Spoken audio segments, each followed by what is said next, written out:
Thank you and welcome to FCA International's November and last live safety call of 2021. And a reminder to everybody that registration for FCA's 12th Annual CREST Awards, or the Contractors Recognizing Excellence in Safety Training Awards, will open at the beginning of the year, January 3rd. Contractors have used this award to differentiate themselves from their competition. It's an international safety award, free for any of our members to enter.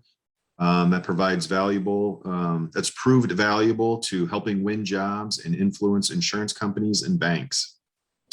And lastly, as we approach year end, safety questions may arise. Do not hesitate to contact us at 844-414-SAFE or email us at safetyhelpline@finishingcontractors.org and have your questions answered by a safety professional. And with that, today we welcome Mike Hartnett to take us through today's presentation. Mike, thanks for being with us today, and take it away. Thank you, John. I appreciate the intro as always. Hello, everyone, and welcome to November's monthly safety advisory call. Today, we're going to be talking about occupational health exposures, and specifically ones that relate to finishing contractors.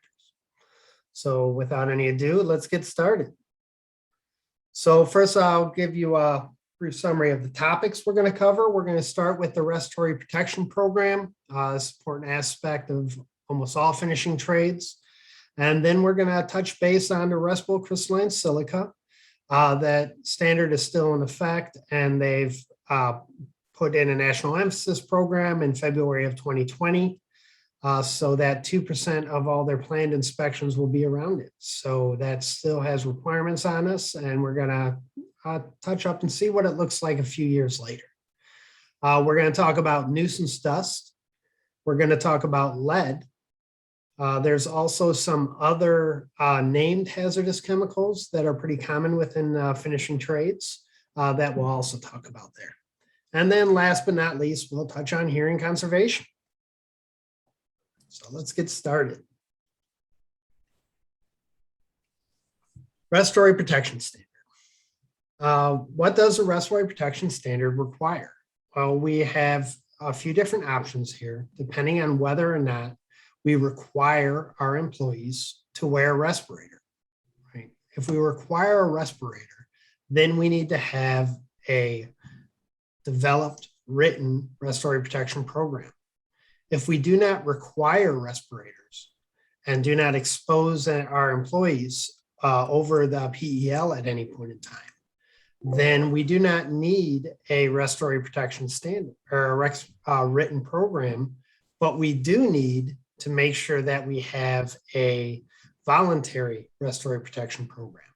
So if you are not requiring the wearing of masks, but you are allowing employees to wear a dust mask for their own comfort, then you are really going to want to make sure that you have a voluntary respiratory protection program that includes having them fill out a form that is defined by OSHA. They have it written within the standard on an annual basis that they sign to show that they know what a respirator can do and can't do, and that they're using it on a voluntary basis, right? So there is some requirement to keep up with that on the voluntary program.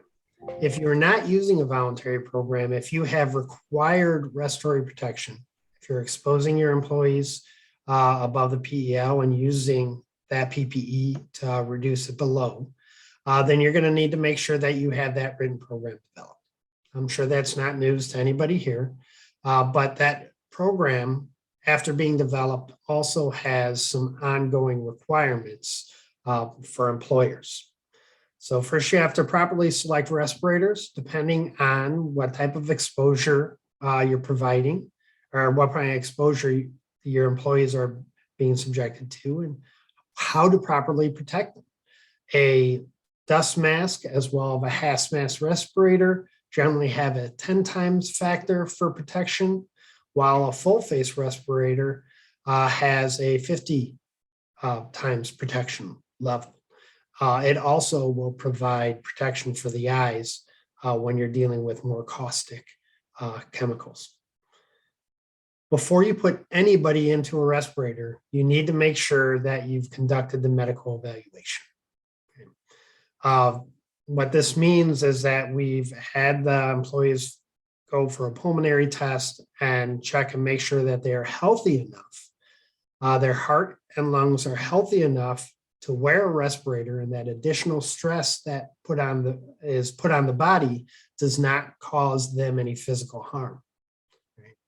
So after we have that initial medical test, our job's not done. We have an annual requirement to have them fill out that medical questionnaire and bring it to a licensed healthcare professional for them to review and tell you whether or not they need to come in for another medical evaluation related to it. So what the annual medical questionnaire is going to say: have you developed cancer? Have you developed asthma? Have you had these respiratory issues over the last 12 months? And as long as everything's checked out, that everything is about the same as it was last time, generally there won't be a requirement for another medical evaluation. But if you have a change in health status on your employees, they are likely going to require that reevaluation of medical. So it's very important that we don't put our employees in a situation where they have a health issue that affects their ability to wear a respirator, and then we put them in a respirator anyways, right? And so you're aware, if we do have a situation where we have a valuable employee, they go and they take their pulmonary test and it's just not, their lungs are just not healthy enough, or their heart is just not healthy enough. That doesn't mean that we can't have them wearing a respirator. That means that for that specific situation, you may need to get a PAPR, powered air purifying respirator, where the respirator itself does the work instead of that employee's lungs. So there are options out there that we can utilize to help our employees when they have those issues. We additionally need to provide that fit testing right before we have them wear the respirator, and annually after that. That fit test is required on an annual basis. It's also required if we have some drastic changes. Dental work can cause it. Losing or gaining more than 20, 25 pounds, you may want to fit test again. That can affect the shape of the face and whether or not you're getting a good seal there. Same with if there's a facial scar that is created.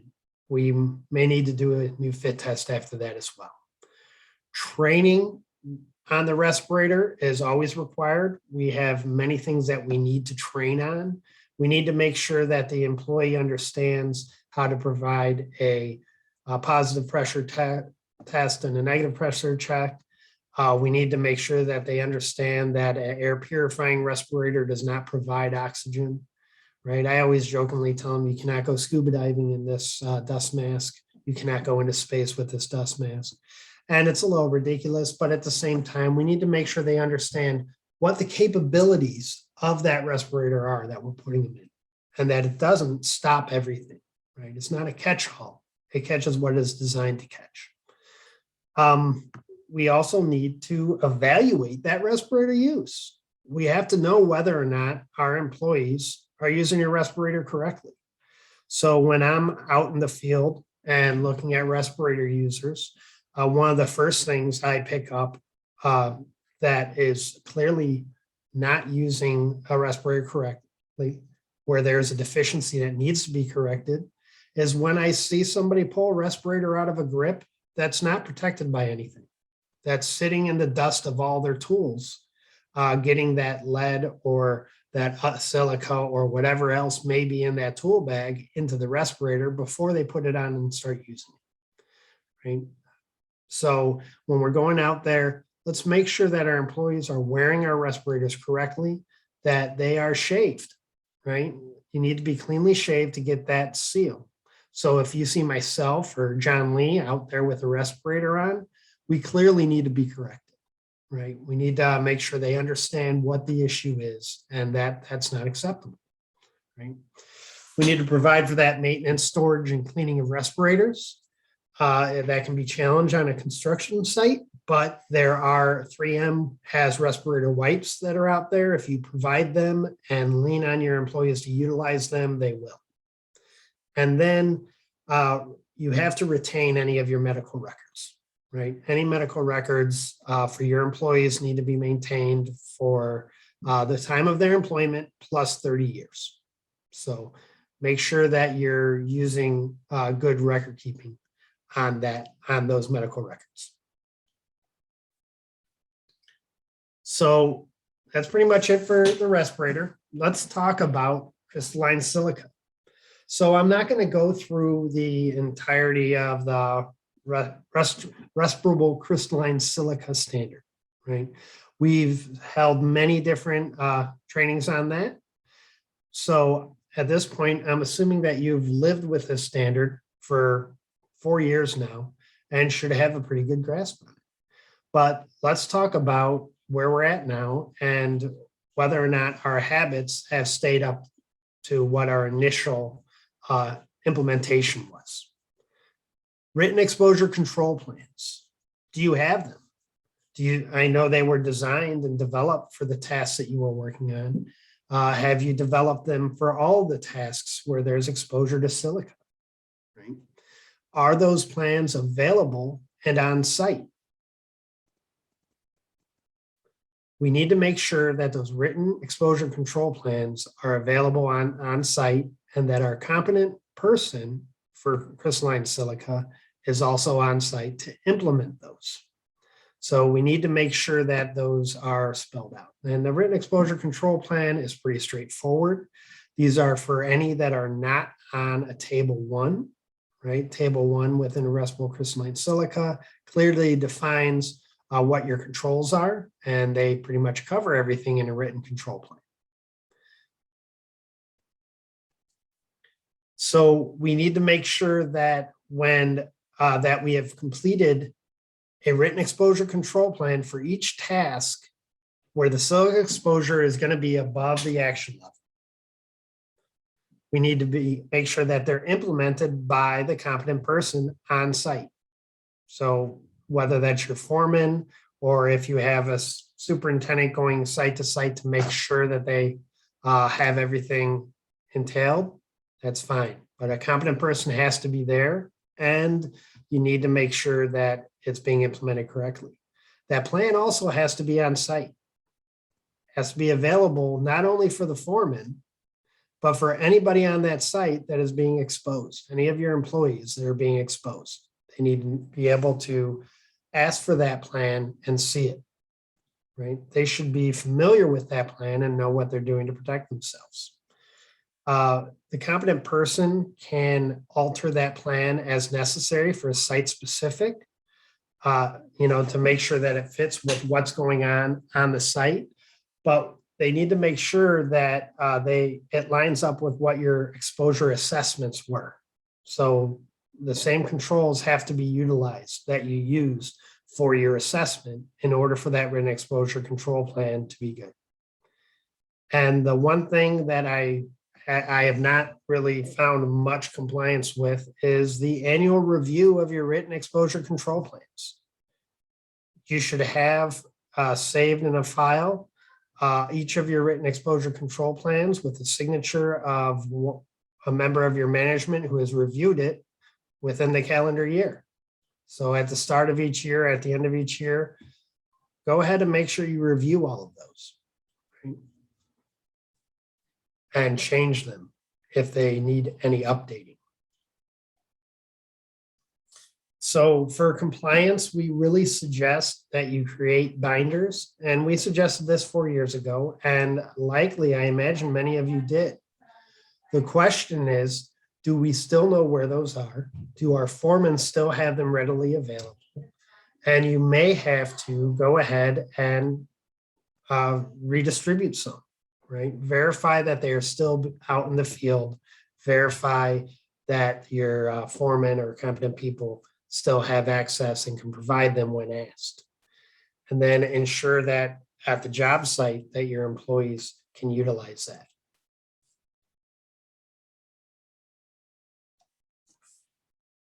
So respirable crystalline silica, clearly no surprise, we need to have a respiratory protection program fully implemented when we have respirable crystalline silica. Okay, that's not really a surprise. Everybody knows that it's going to be required if we need to wear a respirator to protect from silica, right? The requirements are the same for silica as far as that respiratory protection program. They're the training, the medical clearance, annual fit test, annual medical questionnaire, and anytime there's a change. So one of the real challenging parts is medical surveillance. Right? And the question is, have we provided medical surveillance for our employees that require it? If we are requiring an employee to wear a respirator 30 days or more a year to protect from silica, then they're required to go into medical surveillance.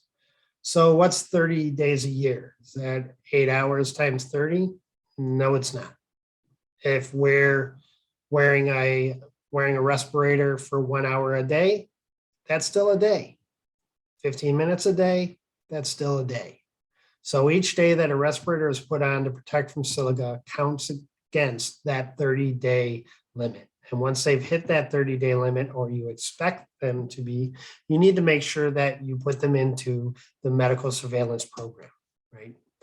Not surprisingly, this is at no cost to the employee.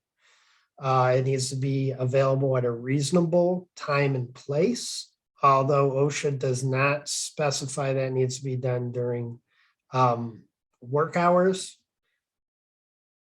It needs to be performed by a physician or other licensed healthcare professional, right? What are we doing? We're performing a baseline within 30 days of initial assignment, where they're going to be able to take x-rays of the lungs and get an idea of what the lungs look like before the silica, or at least at the current state. And then at least every 3 years, they need to go through that medical examination again, right? And more frequently if the doctor requires it. So if they see something in the x-ray that shows that there is some silicosis starting or some reduced capacity to the lungs due to it, they may up that from 3 years and make it every other or every year. It's up to the doctor what they require, but whatever they require, you're required to follow through on. So one issue that I've heard is that people have had a hard time finding the correct type of reader for the x-ray, because the silica standard specifies a specific type of certification for somebody to read the x-ray that has to do with silica. My understanding is that you're not going to be able to find it outside of a occupational health clinic, and it can be challenging finding the right occupational health clinic that has it. So they are out there.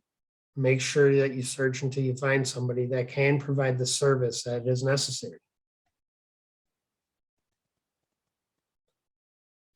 Okay, so some of our exposures have to do with sanding drywall.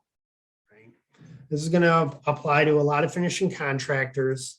When we're using drywall, we're sanding joint compound, and your average joint compound has about 3% silica in it, unless you can source a silica free.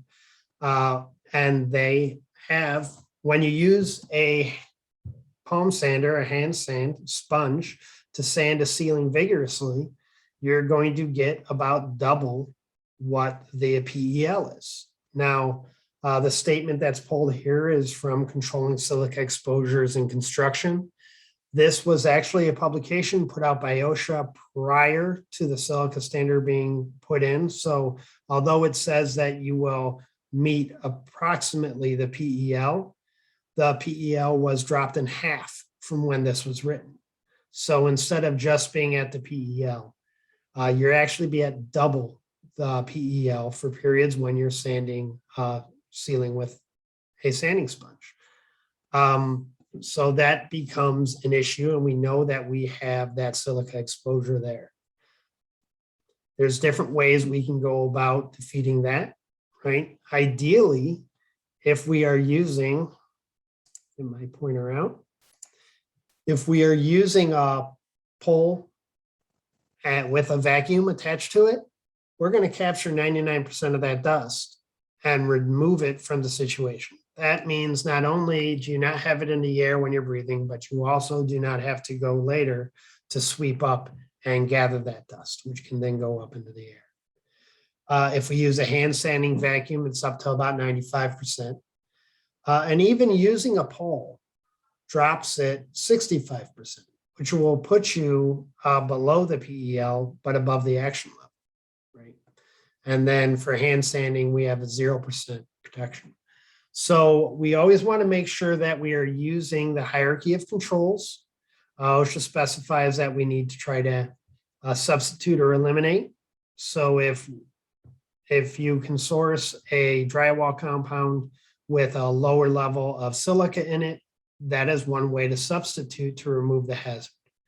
Barring that, we need to then go to engineering controls. Engineering controls has to do with tools, right? The vacuum sanding pole is an engineering control, but at the same time, so is a sanding pole.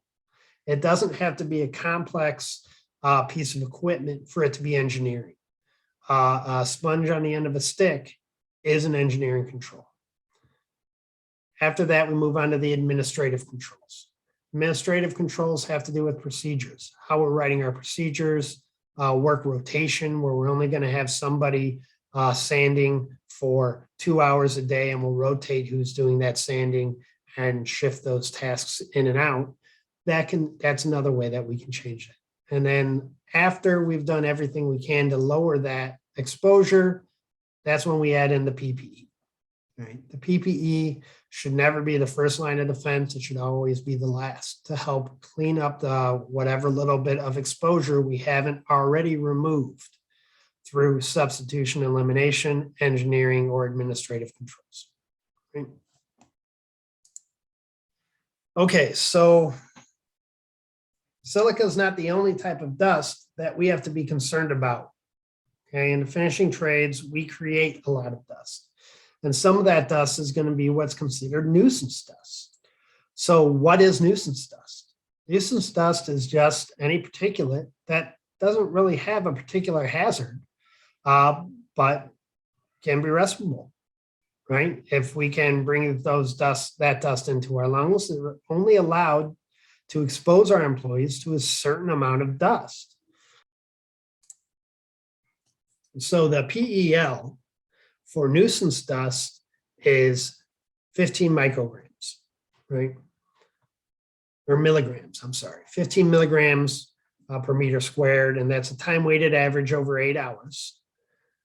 So what's a good example of that, right? Because 15 milligrams per cubic meter doesn't mean much, I think, to myself or anyone else here, right? It's hard to say how much that is. So let's look at a standard drywall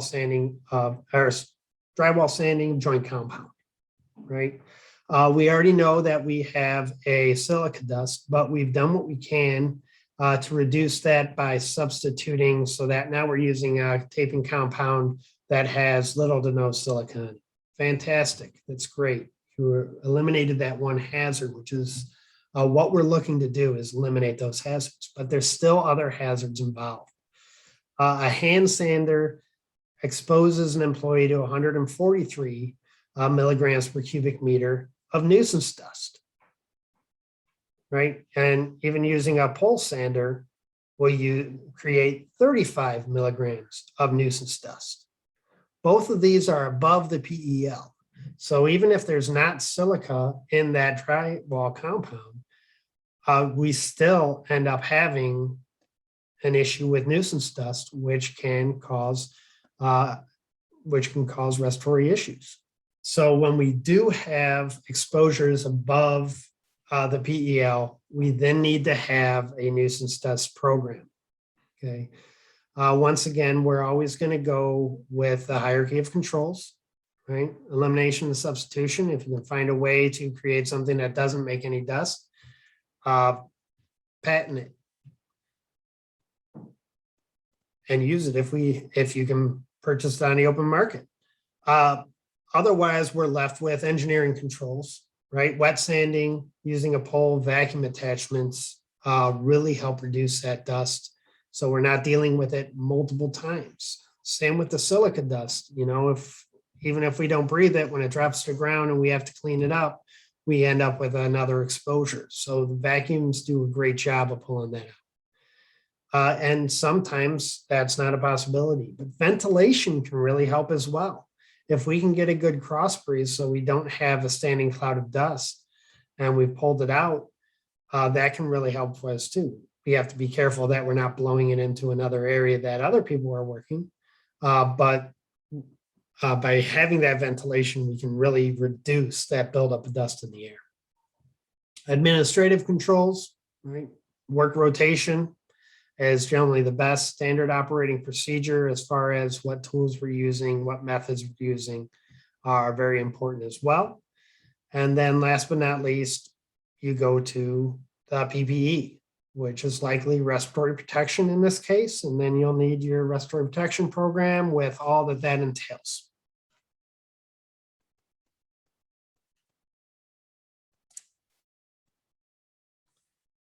So next, let's talk about lead. Okay, lead is definitely something the finishing trades have to deal with. It was widely used in paint and glazing compounds prior to 1978. So if you're restoring any older houses, if you're restoring windows, if you're dealing with glazing of any type that was put in before 78, you likely have some lead exposures that you're dealing with. The lead standard was actually the standard that the respirable crystalline silica was modeled after, right? So a lot of those requirements fall right in line with what the silica standard says. It requires that there's a written exposure control plan.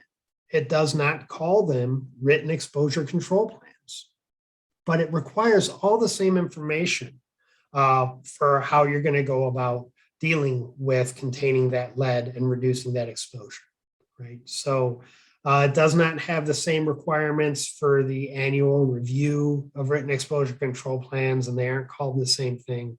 But you need to have a standard operating procedure related to how to reduce the exposure for specific tasks that may expose to lead. So we need to have a written program around it as well.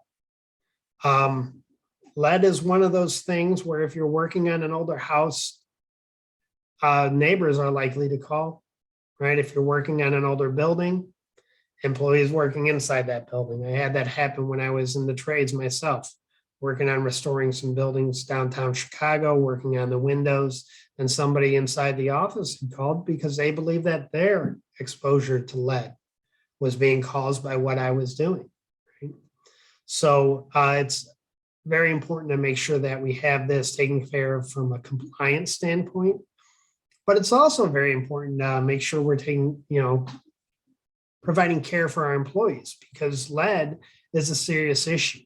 Not only are employees that are exposed to it taking it into their own system, but they're also generally bringing it home to their families, getting it into their personal vehicles, right? That they have their little kids come into.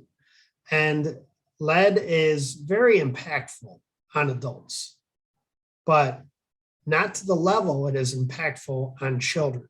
On children, it generally has terrible outcomes that include a vast reduction in intelligence of children who are exposed to levels of lead. So we really want to make sure that we're protecting our employees from this, right? So how do we do that? Well, first of all, once we have our written program and written how we're going to control those exposures, we need to have training, right? If we have employees that are exposed for a single day above the action level for lead, they need to have annual training, as well as training prior to being exposed.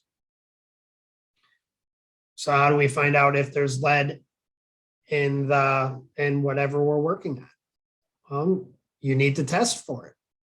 Perform tests to see whether or not there's lead, and make sure that you maintain any negative determinations. If you make a test and it shows we don't have any lead here, make sure it's documented. Make sure that you keep that in your records, that we tested this, it came up negative, so we did not do anything. That way, if something comes down later, you show that you've done the work here, right? When we do find lead, we need to provide air sampling, same as we did for silica, right? Air sampling is required to see what the exposure level is to the lead that's in the air. You can utilize a representative sample from other sampling that you've performed in similar situations, but they're only good for 12 months.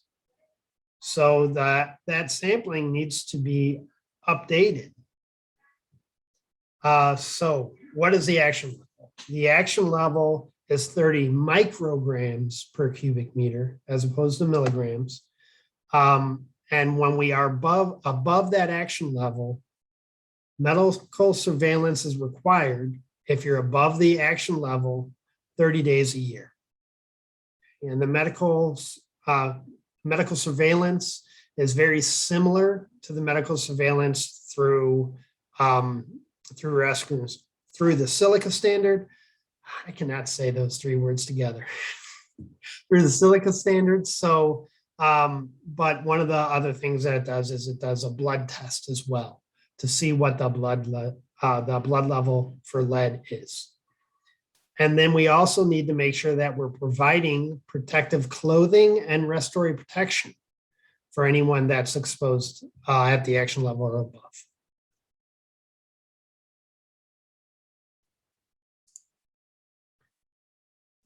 So we also have situations where we may be above the PEL. The PEL is 50 micrograms per cubic meter. And this is where the standard gets more challenging to be compliant with, right? But at the same time, this is also when it becomes more important. So we want to make sure that we provide PPE. And when I say PPE, we need to have protective clothing, a coverall, right? A coverall that's not leaving the job site. Respiratory protection. And then shoe covers, because we want to make sure that either the boots are staying on the job site or they're shoe covers that can be taken off and left there. We cannot have any food or drink, any applying of cosmetics or use of tobacco in areas where the lead is present. The best way for lead to get in through your system is through either inhalation or ingesting. So when lead's on your hand and you're drinking or eating food or smoking cigarettes or putting on lipstick, that's a good way for it to get into your system. You're required to provide change areas. Change areas that do not have lead exposure and where the protective clothing and equipment is kept, right? So we need to be able to change into street clothes that are kept separate from our work clothes. We need to provide shower facilities where feasible. Okay. A lot of situations it may not be feasible. Understand that OSHA does not believe feasible and infeasible and inconvenient are the same thing. They're not. So if it's feasible, you need to provide those shower facilities. You need to provide eating facilities. This is somewhere that is as free as practical of lead, right? And then you need to ensure that your employees are washing their hands prior to eating food, drinking, applying cosmetics, or using tobacco, right? So that becomes an enforcement requirement on the employer. It's important that we have these rules, and then when we see them not being followed, that we need to make sure we follow progressive discipline to get that behavior change so that our employees are following. Hand washing facilities are required. And when shower facilities are not feasible, you need to ensure that your employees are washing their hands and their face prior to leaving the job site. Anytime we have an area where lead has been sampled and we know it's above that PEL, we need to provide signage. OSHA has specific signage that says lead area, known carcinogen, authorized employees only. It's spelled out in the standard. They have the exact verbiage required on that sign. And then medical surveillance, of course, is for anybody that is exposed above the PEL. And when I say exposed above the PEL, that's without any consideration for PPE that's worn.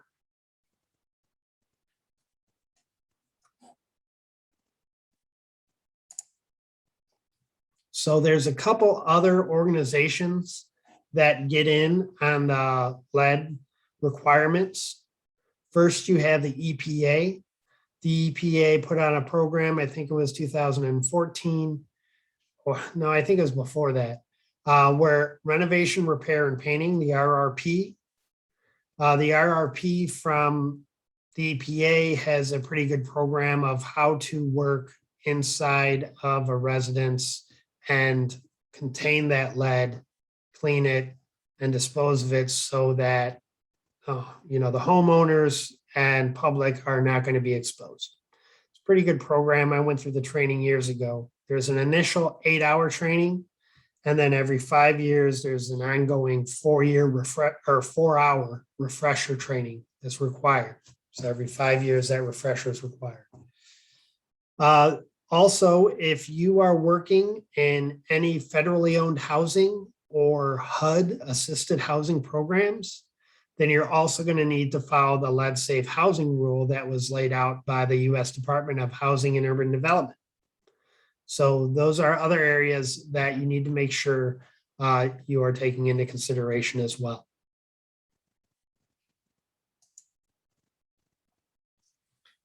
Lead and silica are not the only occupational health exposures that we have in the finishing trades, right?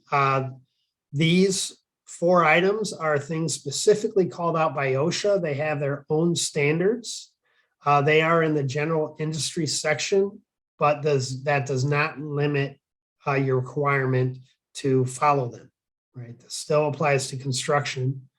Methylene chloride is generally used in paint strippers. Cadmium is a pigment of yellow and red that can be in some industrial paints. Benzene, Benny is used in solvents and some paints. And this does not apply to liquid mixtures containing less than 0.1%.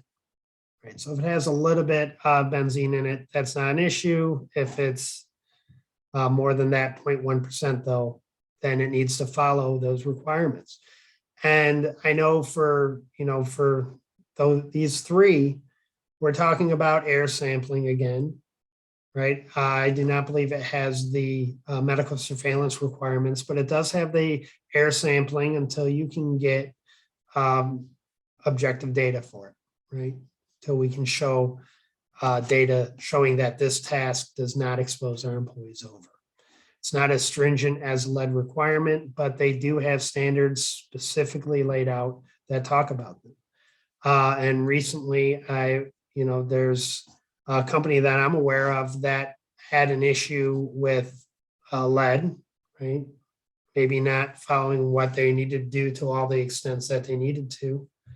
And when OSHA came back the next time and they'd taken care of all those issues, OSHA came in with the methylene chloride and the cadmium citations, right? So we want to make sure that we protect our employees from these hazards, and we want to make sure that we protect our bottom line from OSHA and the different fines that can come in. So make sure that if you have these, that we are looking into and making sure we have the correct protections for our employees related to them. The last is bloodborne pathogens. Bloodborne pathogens your employees should not be dealing with, except in a situation where there's an incident, somebody gets hurt enough that there's blood on the job site. The only people that should be cleaning up blood on the job site are people that have been trained on bloodborne pathogens. Okay, so only incident response and cleanup should really be dealing with bloodborne pathogens. If you have people that are trained in first aid, generally first aid CPR commonly has bloodborne pathogens training within there, but make sure that you are sure that anybody that is trained in first aid CPR is also trained in bloodborne pathogens. Make sure you have your bloodborne pathogen kits along with your first aid kits, so that if there is an injury that causes blood loss, that you have the correct material on site and the correct PPE to wear while cleaning that up. And make sure that your first aid responders have the training to clean that up as well. Now, if you're cleaning up your own blood, so whenever your employee goes, he gets a small cut, there's some blood, they can clean up their own blood without bloodborne pathogen training. But to handle anybody else's bodily fluids in a professional setting, you need to make sure that this training is performed.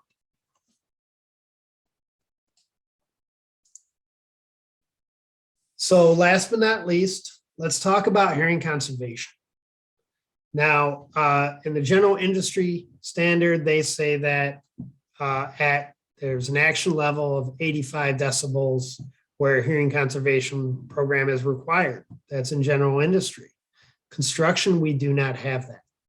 At construction, we need a hearing conservation program when you exceed the 8-hour time-weighted average of 90 decibels.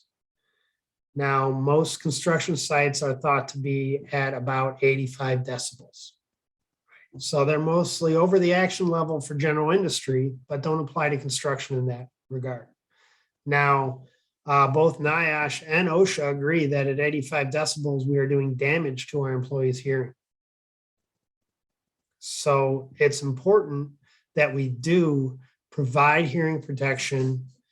And although we may not be required to have a hearing conservation program at standard noise levels on a construction site, if we're performing a lot of specific tasks, we may need to. So there is no defined hearing conservation program for construction. They require an effective hearing conservation program, don't define that, but I am sure that they feel that the one that is laid out in 1910 is an effective hearing conservation program. That program requires an initial baseline testing and then annual testing to see where the hearing's at. Now, this is not a requirement for the vast majority of finishing contractors. If you were to bring test the noise level on the construction site, if you were using a lot of drills, if you were using saws, if you were doing a lot of cutting, then you may very well have that issue. I looked at some of the noise-related sounds for construction and which tasks are being performed by finishing contractors that might relate to that.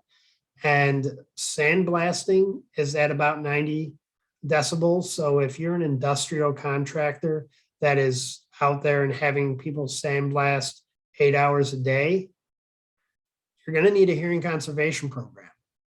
And you're likely, if they're not wearing hearing protection, you're likely injuring your employees on a daily basis. Right?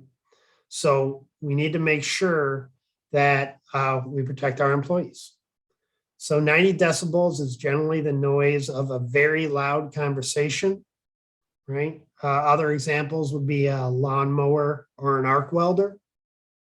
So you go out there, and if you're hearing noises of that level pretty consistently throughout your job site where your employees are working, then you really should do an exposure assessment, find out whether or not you're over that time-weighted average for 90. Now, I would be surprised if none of you were ever over that 90 decibels, but on a time weighted average, we take all the noise over 8 hours and we get the average to tell where we're at. So although I think everybody on a construction site at some point in the day is going to be over 90 decibels, depending on what tasks they're performing, they may not be at a time weighted average over 90. Right? And like I said, the average they say is about 85 for construction. So if you're bringing loud tools, if you're bringing a lot of power tools, you may want to do that assessment. The last thing I want to say about hearing conservation is that this is the single most common injury that is fully preventable, not just in the US, but across the world. As far as occupational illnesses, occupational health hazards, hearing noise is the largest hazard out there that is easily preventable. It is challenging because you don't notice it over time, right? Your spouse notices it, your kids will notice it long before you do. And I don't know if any of you have somebody in your family that has lost hearing. My father has lost it from Parkinson's, and you find that after a little, on a one-on-one conversation, it's not a problem. But when you're sitting around that table for Thanksgiving, they stop asking, could you repeat that? And instead, they get more and more isolated from their family. So think about that when you decide whether or not you want to go out and really check the exposures of your employees to hearing, because this is something that really impacts a lot of people's lives on an annual basis. And with that, I will open it up to questions. Thanks, Mike. Gave us a lot to consider there. Any questions for Mike? I know there are a few came through. There they are. One of the questions was, Mike, and you might have covered it earlier, I think, but when a fit test and medical exam is required. Okay, so fit test and medical exam is required prior to putting somebody into a respirator. Then a fit test is required annually along with a medical questionnaire. That medical questionnaire has to be reviewed by a licensed healthcare professional, and they determine whether or not a medical exam is going to be required. So generally that, as long as there's no health issues, generally licensed healthcare professionals will say this person's fine. If something has happened where they have respiratory issues, then they're likely to require that medical exam more frequently. Andrew had a question, which could be a stumper, but we're going to have to try it here.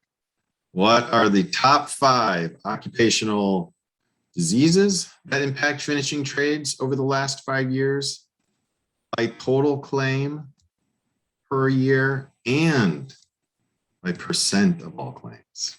Well, Andrew, that's a fantastic question, and thank you for providing the answer. If you go into chat, Andrew added a NIOSH topic where they have some information in there, and I think that might cover it. Other than that, I can't tell you. NIOSH and the Bureau of Labor Statistics are the 2 places where that information is most likely to reside. I'm going to write down your question. I'll write down your question, and I should have an answer for you at the webinar that we'll have for next month, where we cover emergency action plans and the top 10 OSHA citations for finishing contractors. I can throw up there the top 5 occupational issues or occupational diseases for the last 3 to 5 years. Another one question came in and says, what's the medical evaluation consist of? Okay, the medical evaluation consists of a pulmonary test. I've been through it quite a few times back when I was in the field, where you're pretty much going and blowing into a tube to see that you can keep the ball above a line for a certain amount of time, right? Within the standard for respiratory protection for OSHA, they specifically lay out the documents you have to provide to the medical, to licensed healthcare professional for what tests are required. Your occupational clinics are going to be familiar with this. You can rely on your occupational clinics to perform this. You can also rely on those same clinics to perform respiratory or your fit tests as well. Fit tests are not challenging to perform yourself, but you should make sure you're familiar with that process beforehand. But occupational clinics are going to know what the correct test is for that, or what the requirements of that medical clearance are. Mike, is the medical evaluation different than the surveillance program? The medical evaluation is different than the surveillance program. The medical evaluation is a requirement for the respiratory protection program. While the difference being your medical evaluation is just to see whether or not you're fit to wear a respirator. Medical surveillance is to take x-rays of your lungs to determine whether or not you have ongoing silicosis and scarring tissue in your lungs for silica. Ongoing medical surveillance for lead is also different, and that's going to test for your blood lead levels, and they're looking for something else too. I forget what the name of it is, but something that happens within the blood when there's a high lead level. That they also, I think it's ketosis. But so there's different tests depending on what we're looking for. Medical surveillance is triggered by exposure above action levels on controlled hazards. The controlled hazards being defined like silica or lead, right? Medical evaluation is a requirement that's totally separate and for respiratory protection. And it doesn't matter what you're protecting against with respiratory protection. If you're putting somebody into a respirator, they need to have a medical evaluation prior to putting them into it, and then a medical questionnaire each year. And then cover again how often the medical surveillance has to be done. Medical surveillance is every 3 years for silica.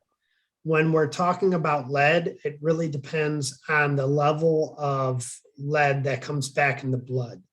I believe it's initially 6 months that we need to have the medical surveillance performed again for lead. And then depending on what that level is, if it's a high level, then it's every 2 months. If it's a low level, it goes every year. So it's very specific on how we handle that. You said you said the silica might need to be done more often depending on the results, though. Did you say no? That's the lead. The lead is more often, and the silica, if the doctor requires it more often, right? If you bring it to a reader that reads the X-ray and says we see some advancement here, I'm going to want to see another X-ray in 6 months. You're required to provide it at the interval they require. Normally your interval for silica is going to be 3 years, but the doctor can lessen that if they're seeing an issue, if they're seeing something develop, or if they think they might be seeing something develop and they'd rather be safe. Great. All right, we're going to leave it there. It's almost 3 o'clock. As we said, December's call is going to be a recording. So we'll pick things back up with our live calls in January. But again, that said, if there's any questions or concerns along the way, don't hesitate to reach out, 844-414-SAFE or the safety helpline at finishingcontractors.org. And thank you all for your participation throughout our 2021 discussions. And thanks again. Thanks to Mike for his service all this year. And again, thanks to everybody, and hope you have a fantastic holiday season coming up here.